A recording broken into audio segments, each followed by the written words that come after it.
ગોધરામાં નીટની પરીક્ષા કાંડને લઈને તપાસનો ધમધમાટ. સીબીઆઈ તપાસ માટે ગોધરાની મુલાકાતે આવે તેવી શક્યતા છે.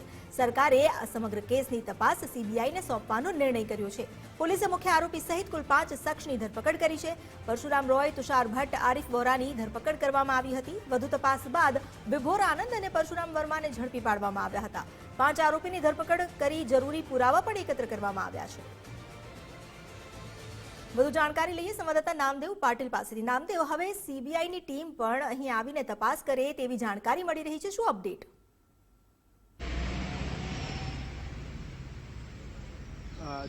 ચોક્કસથી નીટ કાંડ મામલે સમગ્ર દેશમાં રોજ આક્રોશ ભૂક્યો છે, જેને લઈ સરકાર દ્વારા આ સમગ્ર મામલાની તપાસ સીબીઆઈને સોંપવામાં આવી છે.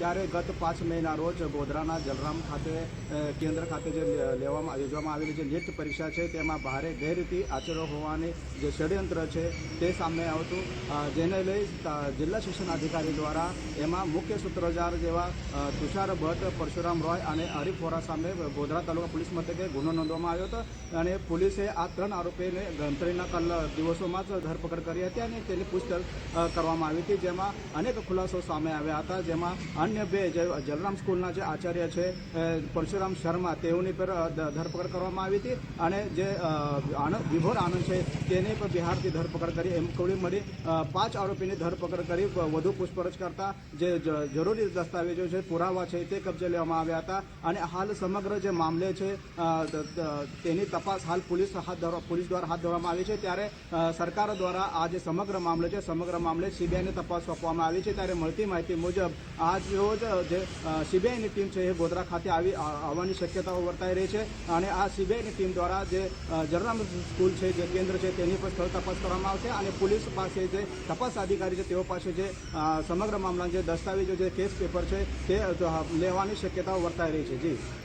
જી, અહીં નામદેવ, જે આપણે જણાવ્યું કે આજ રોજ તેઓ આવી પણ શકે છે, પણ જે પુરાવા એકત્ર કરવામાં આવ્યા છે એ પુરાવા પણ સોંપવામાં આવશે. તેના સિવાય જે સગડ મળ્યા છે, વધુ ખુલાસાઓ શું થઈ શકે છે આ કેસમાં? 5 લોકોની ધરપકડ તો થઈ ગઈ છે, અન્ય કેટલાક નામની પણ સંડોવણી હશે, તેને લઈને કોઈ ખુલાસો?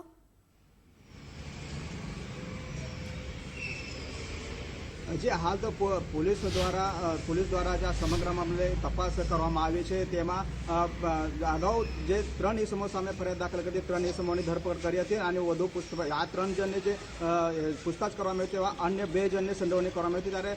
ત્યારે શક્યતા વર્તાઈ છે કે અનેક મોટા માથાઓ અંદર સંડોવણી હોવાની શક્યતાઓ વર્તાઈ રહી હતી. ત્યારે અન્ય 2 ઇસમો સાથે કુલ 5 આરોપીની ધરપકડ કરી છે. પરંતુ હાલ જે પોલીસ દ્વારા જે વિદ્યાર્થીઓને લિસ્ટ મળી છે તેઓના વાલીઓ અને વિદ્યાર્થીઓને બી નિવેદન લેવાનું શરૂ છે. ત્યારે સરકારે હાલ સીબીઆઈને આ સમગ્ર મામલે વિસ્તૃત તપાસ કરવા માટે સીબીઆઈને તપાસ કરવામાં આવી છે. ત્યારે હાલ આ જે સમગ્ર મામલો છે સીબીઆઈ તપાસ કરશે. ત્યારે એમાં કેટલાક અન્ય ઇસમો જ અંદર સંડોવણી છે કે કેમ અને કેટલા લોકો જોડેથી આ ઇસમો દ્વારા પૈસા લેવામાં આવ્યા હતા એ સમગ્ર હકીકત છે સામે આવે તેમ છે. જી, આભાર આપનો. અમારી સાથે પ્રદીપ કચિયા પણ જોડાયેલા છે, તેમની સાથે પણ વાત કરીએ. પ્રદીપ, અહીં સીબીઆઈને તપાસ તો સોંપી દેવામાં આવી છે, એટલે એ સ્પષ્ટ છે કે પોલીસની તપાસની સાથે સીબીઆઈ પણ તપાસ કરશે. મામલો ગંભીર છે. શું અપડેટ છે? 5 ધરપકડ બાદ હવે આગળ શું થઈ શકે?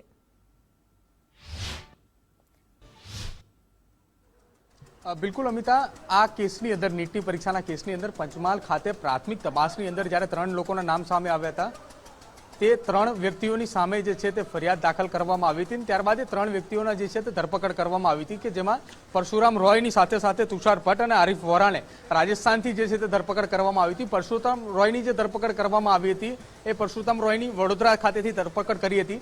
ત્યારબાદથી વધુ પૂછપરછ જે છે તે હાથ ધરવામાં આવી હતી. આ તપાસ જે છે તે પ્રાથમિક તપાસ ડીવાયએસપીને સોંપવામાં આવી હતી, પરંતુ ડીવાયએસપીની તપાસ બાદથી આ તપાસ જે છે તે ધીરે ધીરે આગળ વધારી હતી અને આ કેસની અંદર વધુ 2ના નામ સામે આવ્યા હતા કે જેમને બંગાળ ખાતેથી તેમની ધરપકડ કરવામાં આવી હતી. હવે વધુ તપાસ માટે રાજ્ય સરકાર દ્વારા સીબીઆઈને આ તપાસ સોંપવામાં આવી છે. જે ડીવાયએસપી પાસેથી તપાસનો રિપોર્ટ જે છે તે તમામ રિપોર્ટ અને સાથે તમામ પુરાવા અને જે વ્યક્તિઓની ધરપકડ કરી છે આ તમામ માહિતીઓ જે છે તે આજે સીબીઆઈને સોંપવામાં આવશે.